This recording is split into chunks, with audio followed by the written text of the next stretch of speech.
Breaking news! Okay, welcome back to Goodman News. And our main story for today is a sandstorm in Florida. Our interviewer, Luke, has all the important information. Take it away, Luke.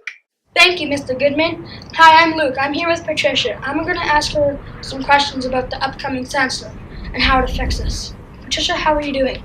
I'm doing fine. That's good to hear. And how does this affect our breathing? It affects our breathing by causing it to get in our mouth, cough, but also some of it goes down to our lungs, causing it to harder to breathe. Okay. Thank you for saying that. And also, how does it affect our plants?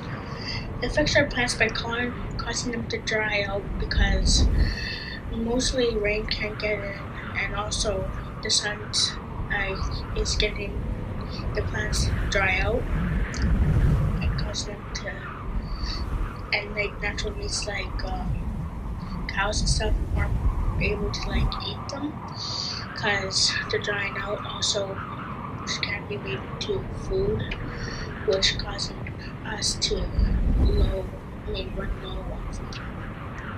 Okay, thank you.